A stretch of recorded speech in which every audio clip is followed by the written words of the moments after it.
You're listening to episode 133 of the Product Boss podcast. And I wanted to hop in here and share something about this upcoming episode that I found really interesting. Today we have on Christine Hronec, and she shares with us that she is an extreme introvert. And she would show up, she basically did a video every single day, so 365 videos, because she did it every day for a year. And before she would go on to video, she would script her video for 2 hours before then and hop on. Being a fellow introvert, I love that she shared that because I found that it is easiest to show up in front of your customers when you are prepared. I also thought it was really interesting because Jacqueline actually did a poll on Instagram, and she did a poll that was, are you an introvert or an extrovert? So introvert or extrovert. Well, 85% of the people that responded to that poll were introverts. And so I want to do a whole podcast episode on this. I'm going to convince Jacqueline, but I wanted to share that to tell you that you are not alone in wondering what you should say to your customers. And again, like I mentioned before, it's a whole lot easier when you are prepared. So Jacqueline and I put together this guide of prompts, inspiration, basically how to create a content plan, and we put that at ayearofcontent.com. We made it super cheap and super helpful, and we think that it will be so great to support you guys in really showing up for your customers and knowing what to say to them. So again, that is at ayearofcontent.com. I'll have that link in the show notes. And let's get into this podcast episode.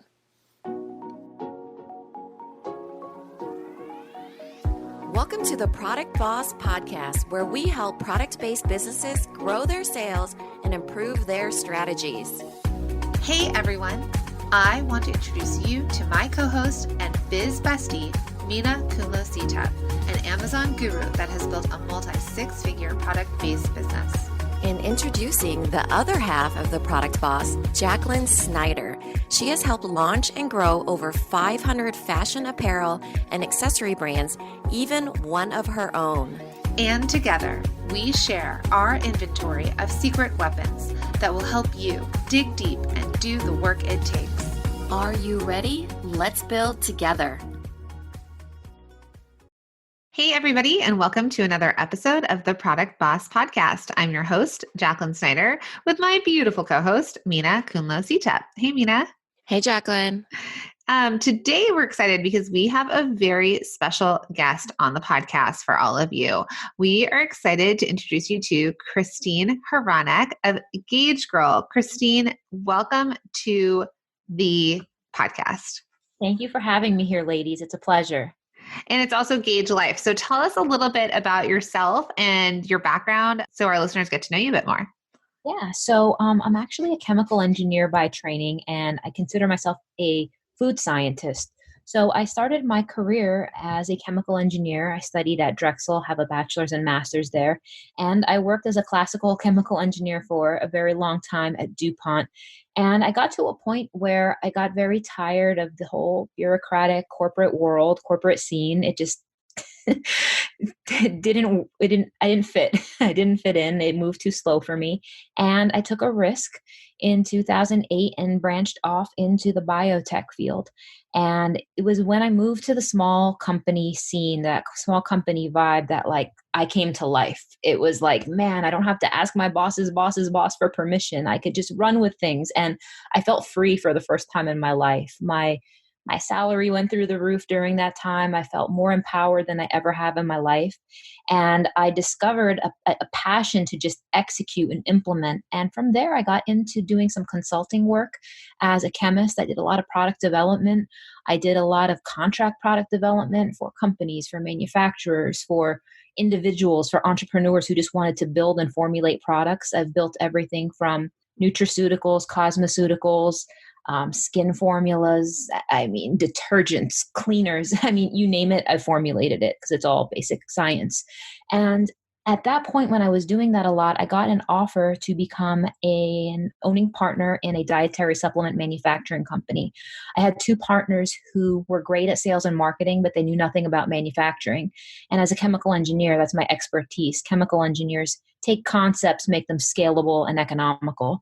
And at that time, I built an FDA manufacturing plant. So ordered all the equipment, implemented all of the practices, all the FDA guidelines, all the training, all the SOPs, all the boring stuff that you need to do to get a company up and running. And from there, I was co-owner of a dietary supplement manufacturing for 7 years. I probably formulated over 1,000 products, and we did a lot of private label manufacturing for other brands. Obviously, I can't say who those brands were, but I can tell you guys that they were distributed on everywhere from bodybuilding.com, GNC, Whole Foods, all over the world. And it was such an awesome experience. But somewhere in that journey, I personally started drinking the Kool-Aid and got excited about the supplements, got excited about the science. And I always wanted to see how fit I could get myself. And I challenged myself. And in 2012, I finally did my first fitness competition. And I just started organically sharing my progress on Instagram at the time. I had no goals to make money off of it. I just wanted to share my journey. And within a few months, everyone was asking me for advice. Like everyone was asking me for advice. And I literally had like 200 followers at the time. And I remember telling everyone, hey guys, I'll give you guys my meal and training plan for free. Just go follow me on Facebook. And 150 out of my 200 followers opted in. And it wasn't long after, then comes 2013, I decided, you know what, let me monetize this. And it didn't take long, started getting clients. And then by 2015, I was taking on 55 clients a month by myself as my side hustle. Still have my day job running this plant. And then come summer of 2015, I did a deal with Groupon. And oh my goodness, it changed my business. I went from 55 clients a month to 200 clients a day. I didn't know what to do. I was panicked, freaked out, and I had to hire. I had to get people. I got interns, trained them up, and scaled my business very quickly. It was messy. It was very messy, but I got through it. And later that year, I just started getting all this attention. I had a very popular New York Times bestselling author do my program, and she told everybody about it. And then at this point, when she was done, my business like literally 10x'd through that experience. And at this time, I'm like, okay, well, how do I sustain that? This was when I decided to get serious on YouTube. This was 2016. And again, I had like 1,000 followers at the time. And I would spend like 40 hours on a video and the research, the filming, the editing. And I would be so mad because I'm like, where are my views? Where are my followers? Where's all the stuff that's supposed to happen? It just took me months and months and months and months of that consistent grinding on it until eventually I finally had a couple of videos go viral. And then that changed everything. And then my business 10x'd again from there. And since then, it's been all about improving processes, improving customer service, improving the whole experience. And from there, sorry guys, I don't mean to be. Well, let me ask you a question. When did you decide to launch into the product side of your business once you went from service and you started building yourself on social media? When did you decide to launch the product side? Literally just a few months ago. It literally happened just a few months ago because I used to be in the supplement business, and every single day, everyone kept asking me, because I used to sell supplements under a different brand with business partners where a partnership has dissolved. And people just kept asking me every single day. The demand was there and I couldn't ignore it anymore. I just couldn't ignore it anymore. I said, this would be stupid for me to not. So I finally just went out on my own and made it happen. So you launched a product to a warm audience that you knew there was a need, right? So you were somewhat selling something else or offering somebody else's product, and you saw that you too could actually create a product and sell it to your audience. Absolutely. Yep. Very cool. So would you tell us a little bit about your products? Yeah.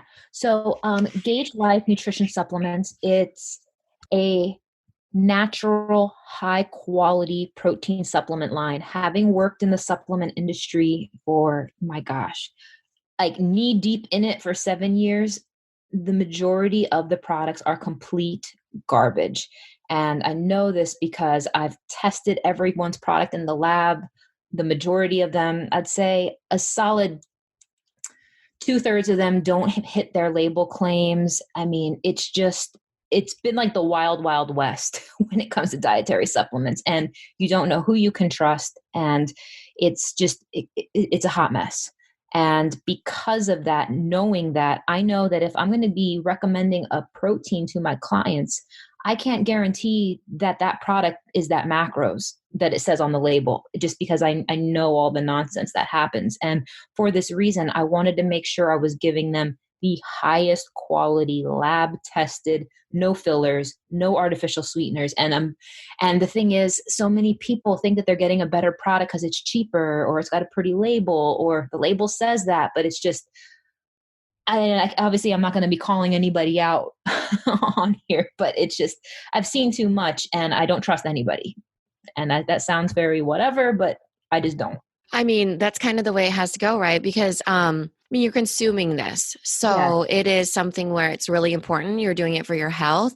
I'm super intrigued by it. You already have sold me. I haven't even, seen the protein yet, but it's something that I think people want in their life. And so you're currently selling on Amazon, you said, and on your website? Yes, on Amazon and gagelife.com. Yep. Yeah. So on Amazon, the supplement world is like super competitive, if not the most competitive category on Amazon. Have you been able to break through on there? How's it going on Amazon? It's funny you say that as far as breaking through, because about 2 years ago, I had some ebooks on Amazon, and I've asked people if they bought them to please leave me a review. But the thing is, if it wasn't a verified review on Amazon, like they bought it off my website, they could still leave a review. It was no problem. But now they meter it.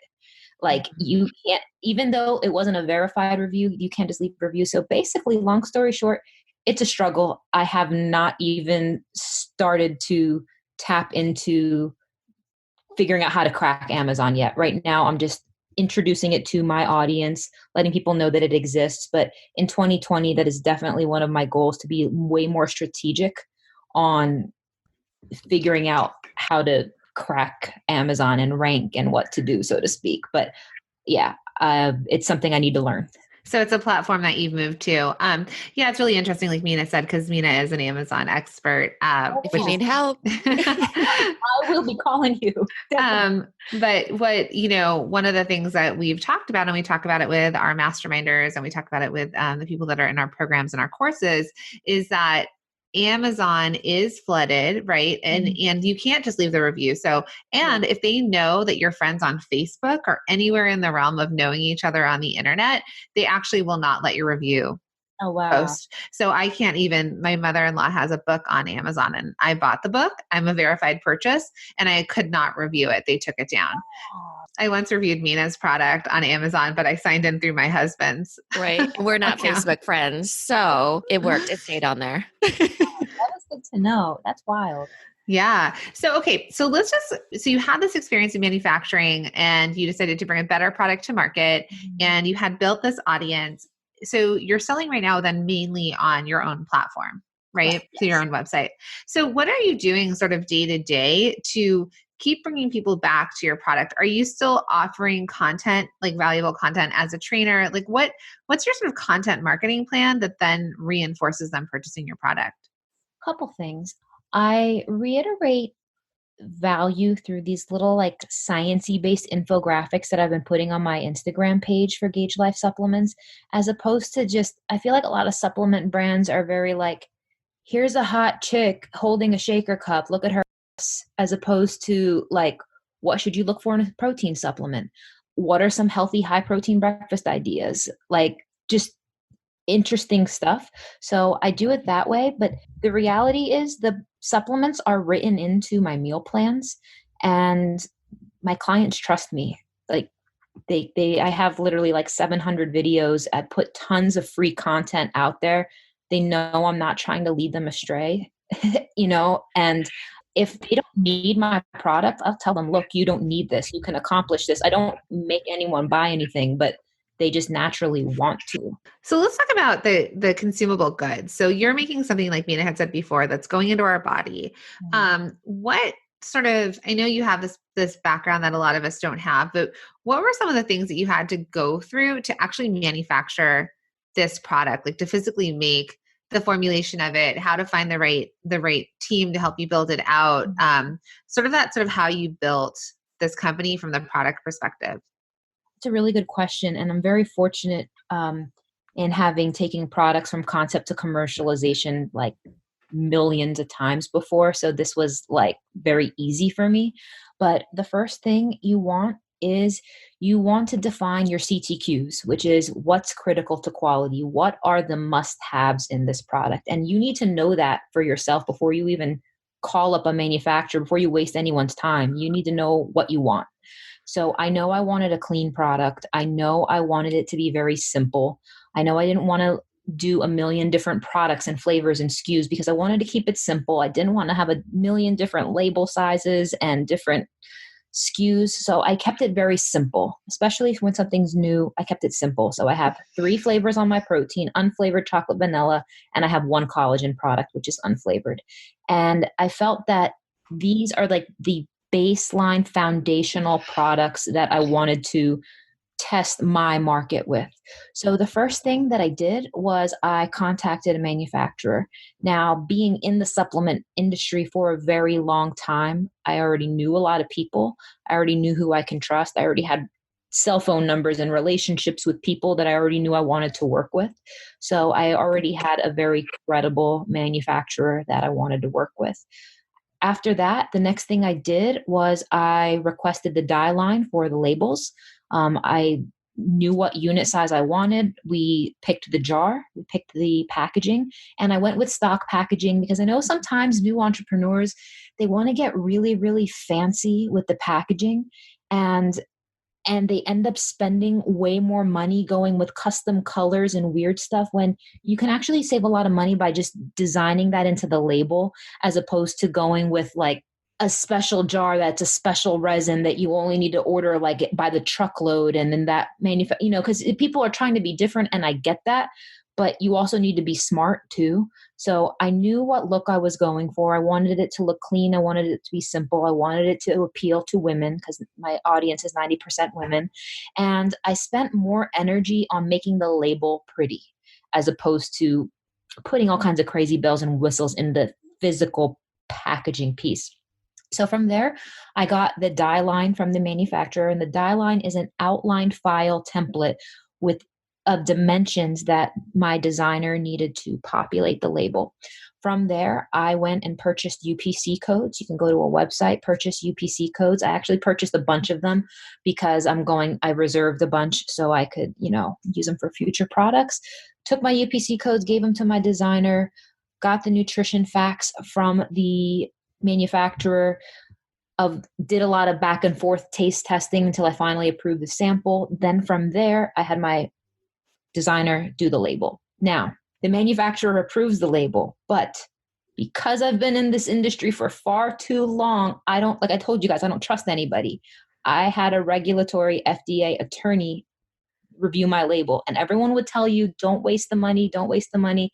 But from personal experience, having a $250,000 order returned to me from bodybuilding.com 5-6 years ago because there was something wrong on the label that wasn't FDA compliant, because when you get into these bigger retailers, they don't play. It's your responsibility. It doesn't matter if your manufacturer told you something. It's your responsibility. It's your name on the label. So I contacted a regulatory attorney and they ripped the label apart because the thing is, I used to review labels for people, but I haven't been in the game in a while. So there might be a new law I don't know about. And I refuse to take that risk.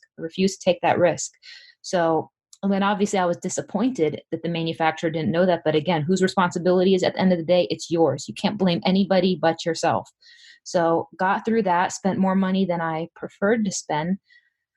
But, got through all of it. And the first order is always 10 times longer than you think it's going to be. So if you have some kind of goal date, you do not tell anyone.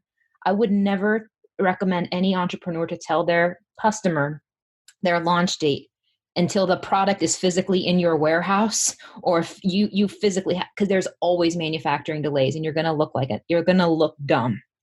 You're just going to look dumb because stuff always happens.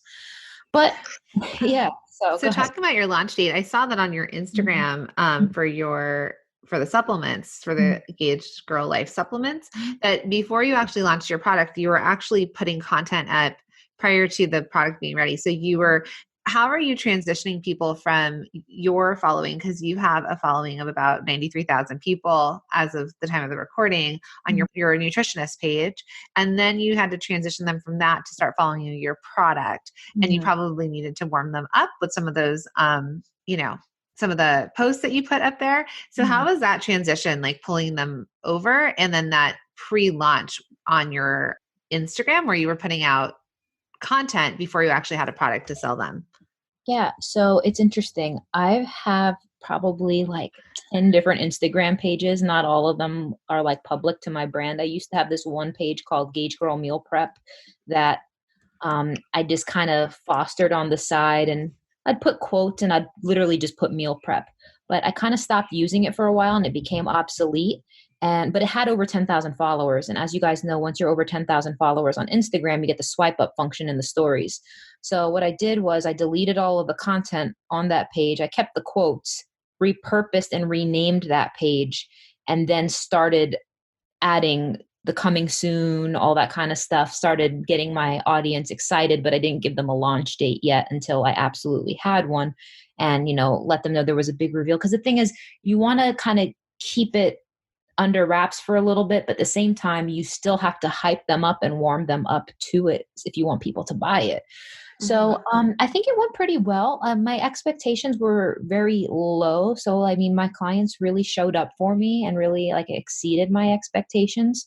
So especially it was a very slow time of year. It was like the middle of summer. In hindsight, if I could go back in time, I would have launched it at a different time of year. Maybe like in a January, or maybe in that maybe even March, April, where people are trying to get that summer body, because at that point in summer, I launched it like late August. People are like, summer body's done. It's not happening. The nice thing about that, though, is that it was kind of a soft launch. You could go into launch yet again, knowing the holes of where you're at. So would you say that you leaned more into Instagram or your YouTube following, or where did you lean more so into? I actually leaned the most into my private Facebook group. I have a private Facebook group for all paying clients. So anyone who's bought a plan from me as an active customer, they have to enter their order number. And it's not a big group. It's over 6,000, maybe 6,100, but those are all like active. It's a very hot group in there. And it's a great incubator for any new launches, because you don't really need that many people buying your stuff to show some serious numbers if you have like a really small group of hot customers. So how do you nurture those customers in your Facebook group? Do you go live in there? What kind of schedule are you on for your Facebook group? It's actually sporadic. It's sporadic. But I get in there. I have some motivational chats with them. It's a really just great community. It just runs itself. Everybody wants to talk to each other, and I have a lot of good moderators. I'm very grateful to have such a good community, because I don't have to do as much as I used to in the beginning to foster it. It kind of fosters itself. Obviously, I jump in there a couple times a week and just talk to them. It could be anything. I'm not always pushing a product on them. Sometimes it's just a chat. Sometimes it's just motivational thoughts. Sometimes it's like, hey guys, something cool happened. And I feel like they appreciate just knowing you on a more intimate level. Obviously, I keep my personal life and business life separate, but a little bit of behind the scenes. What's she cooking? What's she eating? What's she doing? That type of stuff. And would you say, so when we think about conversion and a warm audience, so you have your YouTube channel, you have Instagram, and you have your private Facebook group. So would you say which one is the most engaged? Is it the Facebook group then? I'd say they're the most engaged, but what my website tells me on Shopify based off of conversions is Instagram, because in Instagram with the DM feature, I can convert people like right away, talk to them, ask them a few questions, send them a link, and then boom, they purchase. Oh, And that's great. yeah, so Instagram is actually my highest converting audience right now. In But stories or the feed or IGTV?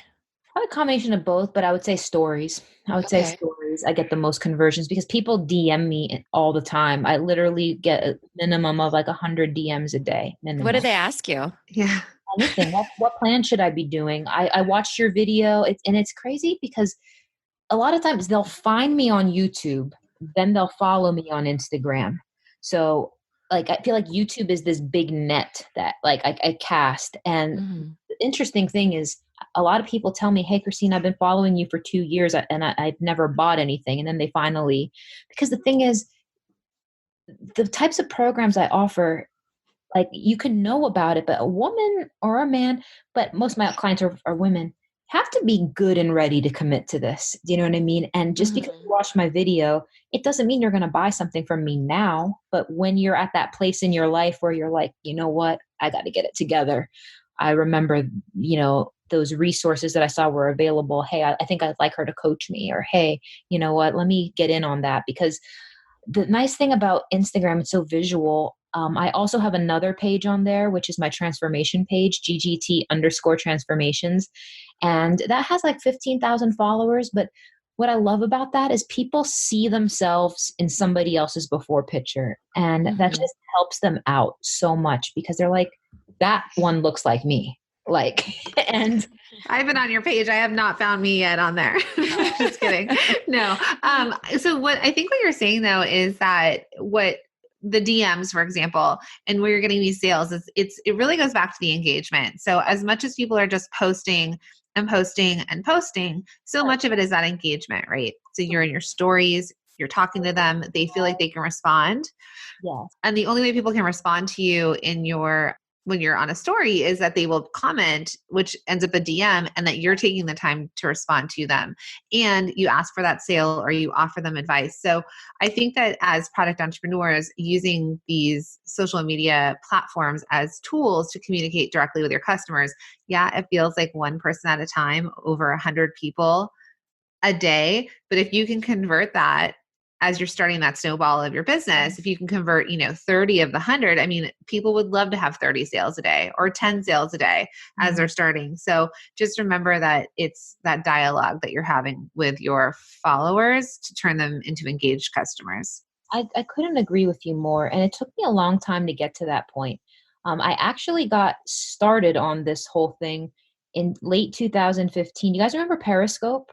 Mhm. I'm not Yep. sure if you remember that, but I used to be terrified of Periscope. And when I had this really popular author doing my program, she told everyone about it on Periscope. And every day she scoped about it.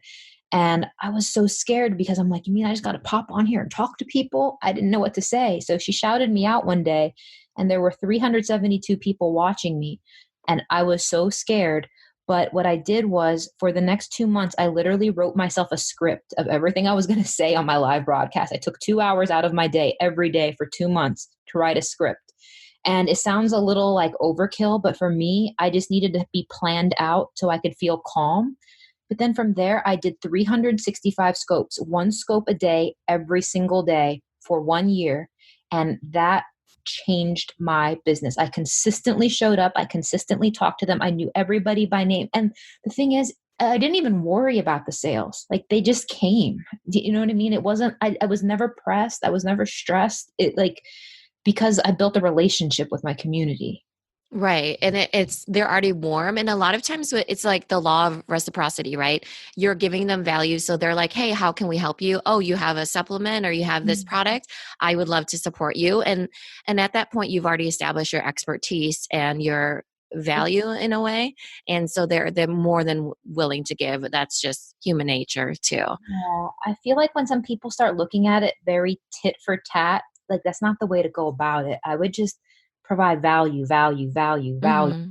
and just, become a resource, become like, you know what, like she's right, or you know what, she knows what she's talking about. Like, and it's never failed me once. It's never failed me once. I've had epic sales, but like I said, I never feel like I'm, I don't know, pressed, if that makes sense.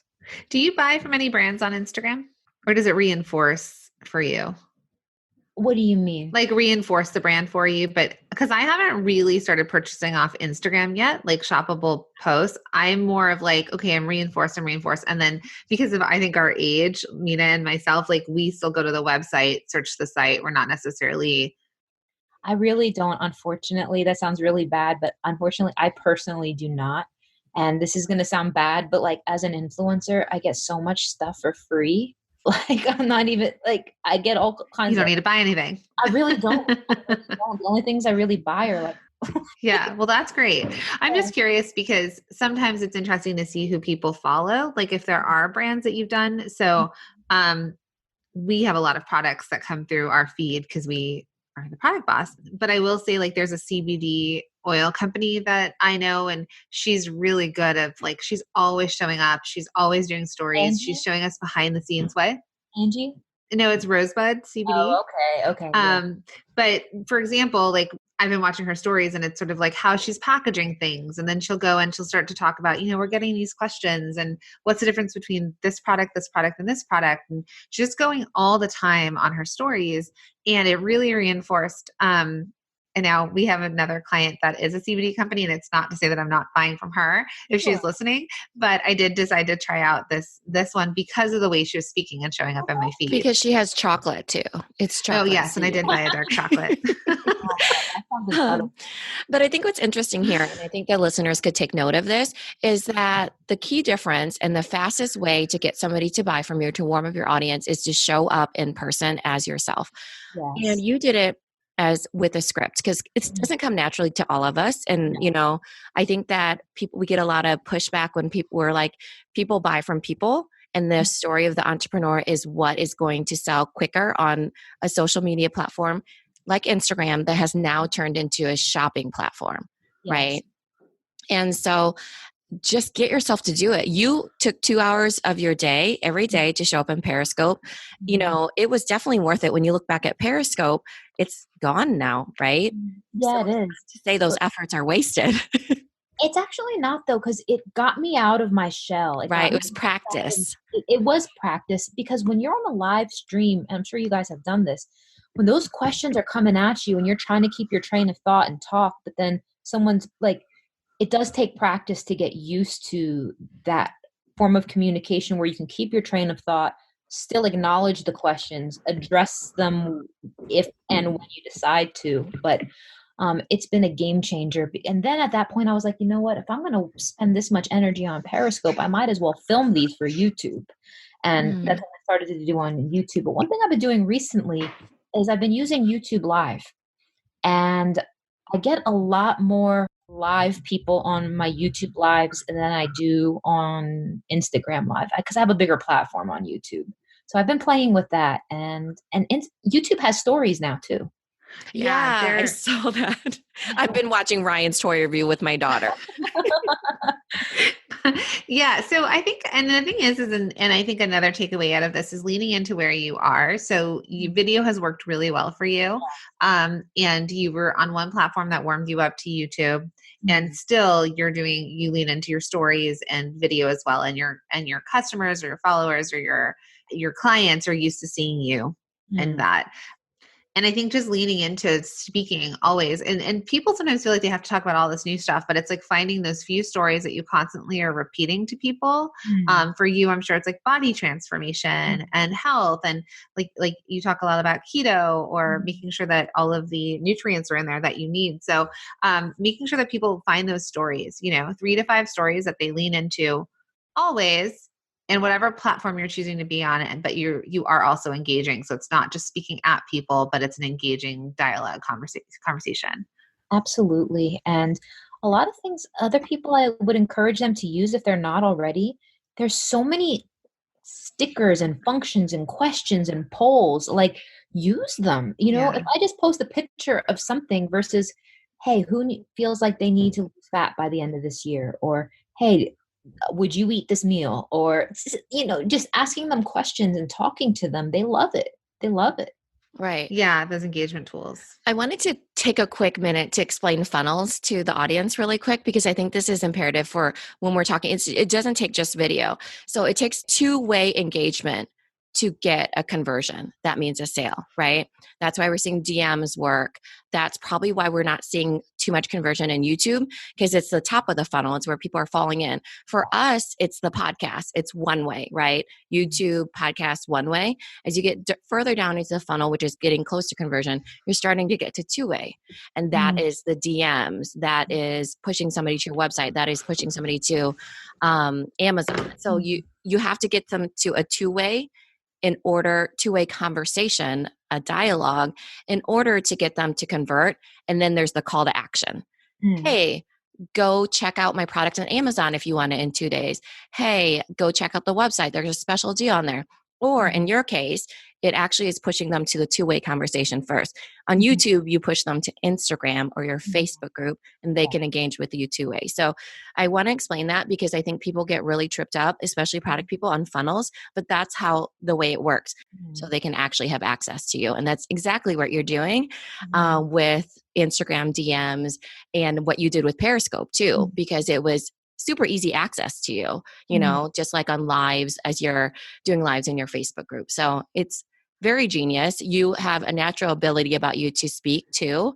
But I think it probably took you a minute to get your own voice going, right? Forever. I'm so naturally introverted, you guys. I'm an only child. Like, it does, every time even before this little podcast here, I have like this mini panic attack. Like, I'm very high strung. And the thing is, I get over it, but I feel like anybody who's uncomfortable with that stuff, like, dude, just get over it. It's the tool to opening up the world to what you have to offer. And if you truly believe in your product, I know people need my product. I didn't do this because I wanted to make money. I did this because I know they need this product out there, because I can't trust anyone else. I can't trust that if I'm going to recommend them to this, that I know for a fact they're going to get the results that they want, because I don't know what's in that product.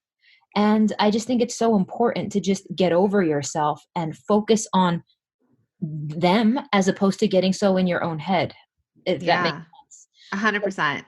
From an extrovert who has a partner that's an introvert, I had to push her. Every day. Mina, the podcast, Mina was raised to not speak. That was literally part of her culture, was you're not heard. And now look at her. Right. We were taught even not to laugh out loud. Like, when you laugh silently. So to even speak, or even to understand how to speak on something, was really difficult. But all it took was practice. I'm very much of the same, kind of work at it, kind of the same routine of you, that, you just need to work at it. If you need to script yourself, just do it. What do I need to get me there? A lot of the times it was speaking to Jacqueline, right? And then it was speaking to the masterminders. Then it's speaking to the podcast. Actually, the podcast came first, because it's easy when there's it's like one-sided only. So it just takes a little bit to pan out. That's awesome. That's such a great story. Thank you for sharing that. That's really cool. And I think for the two, I think also just both of you in that relation is that, whether you're losing 5 pounds, the steps you have to take, or 10 pounds, the steps you have to take, and you have to make changes. And I think it's the same with finding your voice, that it's one step at a time, and you work on it, and you do what makes you feel comfortable, and you'll get more and more comfortable the more you show up and do it.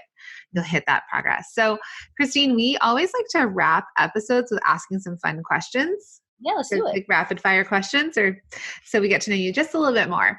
So let's see if this is something for you. So what is your coffee order?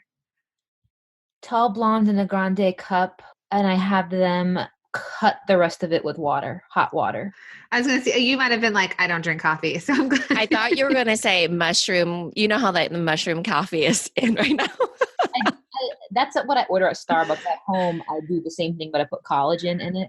But I've been drinking my coffee black, but black coffee is just way too strong for me. So I cut it with hot water, because smart, the diluent effect. But yeah, great. Okay. So what is the favorite thing on your desk? My dry erase markers. Cool. Finish the sentence. I know. Finish the sentence. When I pick up my phone, Sometimes I want like I get overwhelmed. I get overwhelmed because it's like dinging all the time. So I get overwhelmed, I'll be honest. Yeah, that's a good one. And then do you wish you knew how to? I wish I knew how to chill out more readily. Like I'm very like up here all the time, and I wish I could just turn the switch to take it down here when I need to. I mean, you're a biochemist. Yeah. You need to be at that level. Like I just because like I'm so on, and it's good, but like it's good and bad. Mm-hmm. Maybe you need a separate phone for your Instagram account. I think no joke. I think I'm ready to get a second phone. I'm not even kidding. So you get to turn off Instagram. I mean, some people are like, I wish my phone was dinging, but yeah, it's a lot of people to respond to when you have that follow through. It's a blessing. Don't get me wrong. You want that, but at the same time, like I show up every day for it. So yeah, it's amazing. So what was the last show you binge watched? Oh, Breaking Bad. Have you guys seen that? Yeah. Yes. The meth chemist. Oh, I freaking love him. What? Yeah, it's so captivating, that series is. And I think there's a continuation movie right now with Jesse, with the kid. Yeah, I think it might be on Netflix. Gosh. Don't quote me on that. It took me by surprise. I was intrigued by the science, and oh my goodness. Next lifetime. Yeah. What should the title in your email signature actually say? I don't know. I would say that's a tough one. I'll have to pass on that one. That's okay. Yeah. You're like, I don't email, I DM. I actually do. I tell everyone to DM me or text me. That's what we moved to. People are like, do you have a business card? We're like, can you DM us? Yeah. Do you have an alter ego or a stage persona? Absolutely. Does she have a name? I kind of like take after that whole Beyonce, Sasha Fierce vibe, but I have a first name for my alter ego, and I've never told this to anybody. This is a crazy question. My alter ego's first name is Eva. Oh, you look like an Eva. Yeah. I like that. I do too. So when you were in the bodybuilding competitions, it was on stage, right? I mean, I'm thinking you probably had to tap into Eva for that. Yes, absolutely. I would like Eva is like Angelina Jolie meets Beyonce meets Olivia Pope. Ooh, so good. I think we all need an Eva in our life. All right, Mina, you're next. So what is your most used and your favorite emoji? Oh, goodness. I turned my phone off. Probably the hands up, this one. Yeah. Oh, high 10? Yeah. I think that's what it is. I'm not 100%. I'm always like, I think it's like amen or like yes. Like that's what I think it is. Hey. Yeah. And so last question. We very much believe entrepreneur years are like dog years. You learn a lot very quickly. What would you say to baby Christine if you could go back and give some advice now that you're further along in your entrepreneurial journey? Take more risks. Yeah? Take more risks. Wow. Okay. Yeah. I like it. Amazing. So let our listeners know how they can connect with you and how they can buy your supplements. Awesome. So if you guys have any questions, you guys can DM me over on Instagram at Gauge Girl Training, GAUGEGIRL Training.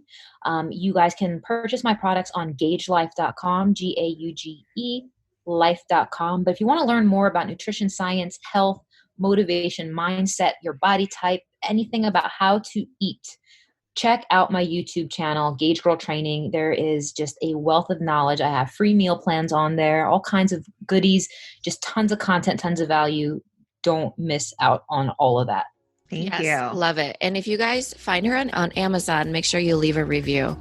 Yes. Appreciate that. Thank you, ladies. Thank you so much, Christine. Thank you.